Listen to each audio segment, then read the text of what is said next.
Assalamualaikum warahmatullahi wabarakatuh. Kepada para calon siswa SMA Negeri 4 yang saya cintai dan saya banggakan.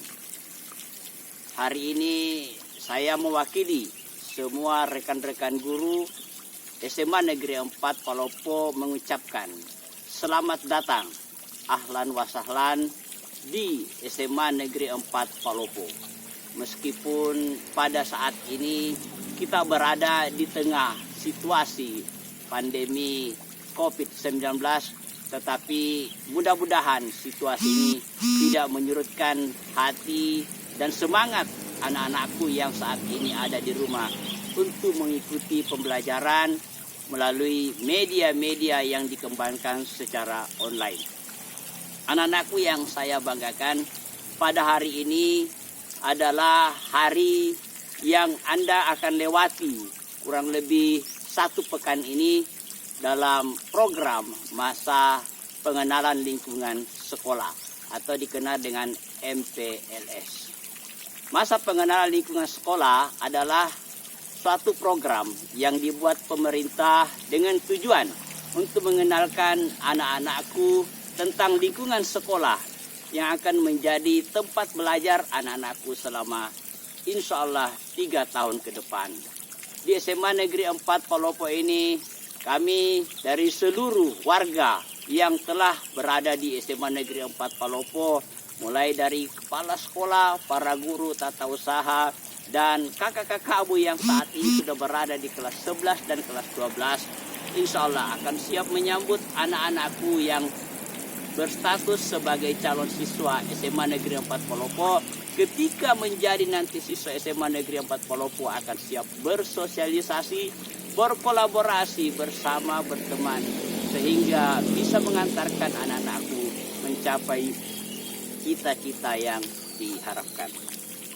Anak-anakku yang saya banggakan, sesuai dengan program PLS, ada materi yang khusus diperuntukkan kepada wakil kepala sekolah urusan kurikulum, yaitu strategi belajar di masa pandemi COVID-19.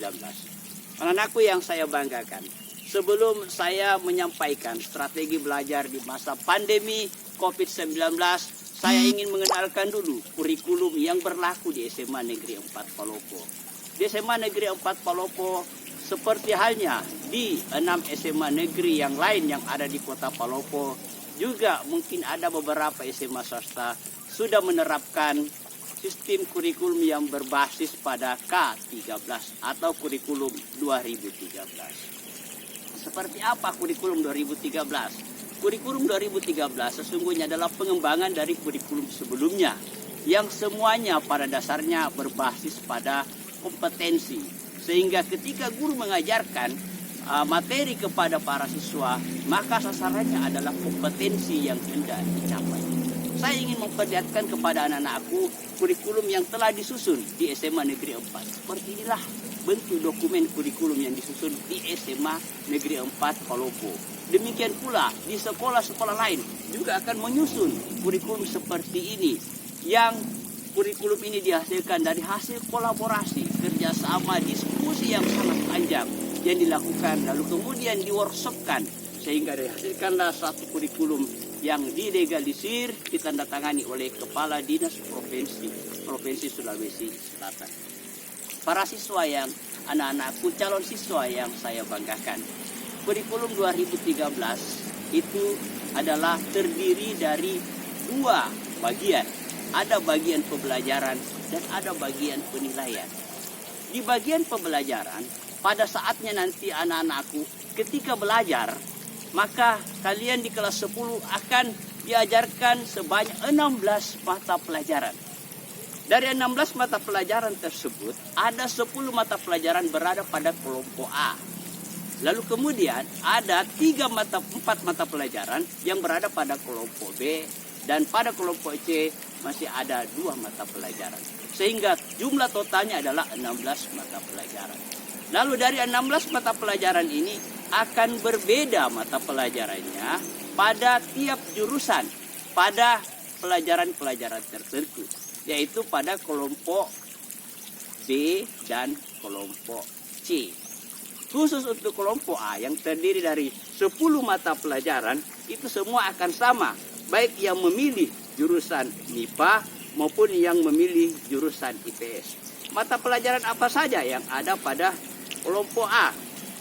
Pada kelompok A, anak-anakku akan belajar 6 mata pelajaran, yaitu pendidikan agama dan budi pekerti, pendidikan Pancasila dan kewarganegaraan, bahasa Indonesia, matematika, sejarah Indonesia, dan bahasa Inggris. Itu adalah mata pelajaran wajib pada kelompok A. Lalu kemudian pada kelompok B masih ada 4 mata pelajaran, yaitu seni budaya, pendidikan jasmani, olahraga dan kesehatan, prakarya dan kewirausahaan, lalu kemudian ditambah dengan muatan lokal yang khusus kita di SMA Negeri 4 Palopo, muatan lokalnya adalah pelajaran bahasa daerah. Lalu kemudian pada kelompok C atau peminatan, anak-anakku nanti akan kami bagi menjadi dua jurusan. Yang jurusan itu didasarkan pada survei minat dan prestasi yang kami rekap dari LHBS atau rapor dari SMP pada mata pelajaran tertentu. Untuk anak-anakku yang memilih peminatan MIPA, maka di MIPA kalian akan belajar 4 mata pelajaran jurusan, yaitu matematika, biologi, fisika, dan kimia. Sementara ketika anak-anakku belajar memilih jurusan IPS, maka kalian akan mempelajari juga 4 mata pelajaran jurusan, yaitu geografi, sejarah, sosiologi, dan ekonomi. Mungkin kalian bertanya, kenapa di kelompok A ada sejarah, kemudian di kelompok B masih ada sejarah di IPS? Sejarah yang dipelajari pada kelompok A itu adalah sejarah Indonesia. Sementara nanti di kelompok B, ketika kalian memilih jurusan IPS, yang kalian pelajari itu adalah sejarah dunia. Nah, timbul pertanyaan, apakah tidak ada mata pelajaran lain lagi yang bernuansa MIPA bagi kami yang ada di IPS, atau bernuansa IPS bagi kami yang berada di jurusan IPA? Tentu ada. Itulah pelajaran itu nanti yang dikelompokkan pada kelompok C atau kelompok lintas minat. Nah, ketika misalnya kalian memilih jurusan MIPA, maka kalian masih belajar pelajaran ekonomi. Lalu kemudian ketika kalian memilih jurusan IPS, maka kalian masih akan mempelajari pelajaran fisika. Lalu kemudian ada pelajaran yang di kelompok C yang dipelajari secara paralel, baik itu MIPA maupun IPS, itu adalah pelajaran informatika. Jadi total semua pelajaran adalah 16 pelajaran. Nah, inilah 16 pelajaran ini nanti yang akan kalian pelajari selama 1 tahun pelajaran. Kenapa? Karena ketika kalian nanti naik dari kelas 10 ke kelas 11, kelas 11 ke kelas 12, nanti ada pelajaran yang direduksi. Jadi ada yang direduksi, seperti misalnya ketika misalnya tadi di pelajaran lintas minat, kalian mengambil 2 mata pelajaran, yaitu informatika dengan fisika, maka 1 akan direduksi. Salah satunya apakah informatika atau fisika. Lalu kemudian ketika misalnya mengambil mata pelajaran jurusan MIPA, maka salah satu dari lintas minat yaitu ekonomi atau informatika itu akan direduksi atau dihilangkan. Sehingga nanti tentu otomatis di kelas 11 atau kelas 12 1 mata pelajaran akan berkurang. Para siswa yang saya cintai, saya banggakan. Nah, selain muatan kurikulum tadi, masih ada lagi tahapan lain. Ketika kalian sudah belajar, itu dibutuhkan suatu proses lagi, suatu kegiatan yang namanya adalah kegiatan penilaian. Nah, penilaian ini tujuannya adalah mengevaluasi sejauh mana kompetensi kalian setelah kalian mempelajari atau diberikan layanan belajar terhadap 16 mata pelajaran ini. Ada 3 ranah yang akan dinilai. dari kurikulum 2013. Yaitu yang pertama adalah ranah pengetahuan. Lalu kemudian kedua adalah ranah keterampilan. Dan yang ketiga adalah ranah sikap atau afektif. Jadi 3 ranah ini akan dinilai. Untuk ranah pengetahuan dan ranah keterampilan, itu penilaiannya itu memiliki indikator-indikator yang berbeda untuk setiap kompetensi. Sementara kalau ranah afektif atau sikap, itu indikatornya hampir semua sama. Dan nanti penilaiannya akan dibagi 2. Ada sikap spiritual dan ada sikap sosial. Seperti apa sikap spiritual? Itu akan ada data yang merekap keaktifan kalian untuk mengikuti kegiatan-kegiatan spiritual. Seperti ibadah, salat zuhur berjamaah di masjid bagi yang muslim. Dan tentu yang non-muslim akan menyesuaikan. Lalu kemudian ada sikap sosial. Itu bagaimana sopan santun yang kalian perlihatkan selama berada di lingkungan sekolah. Itu akan menjadi indikator untuk memberikan nilai sebagai nilai sikap sosial. Nah, untuk sikap sosial khusus dia akan menggunakan nilai secara kuantitatif. Jadi untuk sikap sosial nilainya tidak berbentuk angka, tetapi dia berbentuk pernyataan. Pernyataannya bisa baik, cukup, dan tidak baik. Nah, diharapkan paling rendah atau serendah-rendahnya untuk sikap sosial maupun sikap spiritual itu sesuai dengan kriteria ketuntasan minimal. Anak-anak harus mencapai pada tahapan baik. Itulah minimalnya. Jadi kalau misalnya di bawah baik seperti cukup, maka Anda dianggap belum tuntas dalam penilaian sikap spiritual maupun sikap sosial. Lalu bagaimana dengan keterampilan? Bagaimana dengan pengetahuan? Khusus untuk keterampilan dan pengetahuan itu menggunakan nominal angka. Jadi capaian kompetensi kalian itu akan diukur dengan menggunakan angka-angka. Yaitu nominalnya sesuai dengan rentang 0 sampai 100. Kemarin kita masih menggunakan, atau tahun pelajaran yang lalu kita masih menggunakan KKM kelas atau KKM tingkatan. Jadi KKM-nya berbeda dari kelas 10, kelas 11, kelas 12. Kemarin itu berbeda. Tapi diharapkan sesungguhnya supaya sekolah itu menyatukan itu KKM. Disatukan, kriteria ketuntasan itu disatukan dalam satu angka. Jadi misalnya kelas 10, kelas 11, kelas 12, KKM-nya semuanya adalah 80. Maka ketika kalian mencapai nilai hanya 79, maka dianggap belum tuntas. Kalau tuntas, lalu apa solusinya?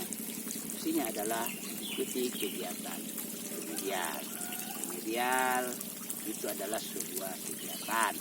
Jadi bukan hanya datang, nilai saya rendah, minta dikasih ulang. Tidak. Kegiatan. Jadi dia adalah include. Di situ ada pembelajarannya. Lalu kemudian di situ ada penilaiannya. Jadi Anda tidak langsung dinilai saja, anak-anak tidak langsung dinilai, tetapi dibelajarkan dulu. Insyaallah di SMA 4 ini ada sekitar 40 guru yang siap akan membimbing anak-anakku. Insyaallah akan mengantarkan anak-anak untuk mencapai cita-cita yang diharapkan. Kesejukan yang ada di SMA Negeri 4 Palopo, coba indah, sejuk, kaya dengan oksigen. Ini justru akan menambah energi kalian untuk cerdas berpikir. Akan menyegarkan otak-otak anak-anakku untuk berpikir lebih cemerlang, lebih religius. Sehingga dihasilkan betul-betul generasi yang memiliki kualitas IQ maupun SQ yang tinggi. IQ intellectual quotient dan spiritual quotient. Itulah yang diharapkan. Ketika itu berkolaborasi maka dihasilkan generasi yang berkualitas. Para calon siswa yang saya banggakan dan yang ada di rumah, ayo semangat, jangan sampai pandemi COVID-19 ini menghalangi kalian untuk lebih tekun belajar. Raihlah cita-citamu. Raihlah cita-citamu di mana saja Anda bisa mengakses informasi, gunakan media-media online. Nah, insya Allah ke depan, 6 bulan ke depan diperkirakan belajar itu akan menggunakan media online. Itu dikenal dengan istilah BDR, belajar dari rumah. Maka oleh sebab itu kepada para siswa, calon siswa, anak-anakku, nanti diharapkan semuanya bisa familiar dengan media-media online. Para guru akan menggunakan media yang mungkin akan bervariasi. Mungkin ada yang masih menggunakan WhatsApp, tetapi WhatsApp ini adalah WhatsApp yang sudah dikembangkan. Mungkin dengan jawaban otomatisnya. Ada juga yang akan menggunakan aplikasi Zoom. Seperti sekarang ini, kalian akan diabsen dengan menggunakan aplikasi di Google Form atau Google Drive. Juga nanti kita akan bekerja sama dengan pihak ruang guru, akan menyampaikan atau memberikan pembelajaran, pelatihan, training pada para guru yang ada di SMA 4 bagaimana menggunakan media online yang bisa efektif untuk merekap semua apa yang bisa diberikan kepada siswa melalui media online. Para siswa yang saya banggakan, inilah yang dapat saya berikan sesuai dengan materi yang diberikan kepada saya, yaitu belajar di masa pandemi COVID-19.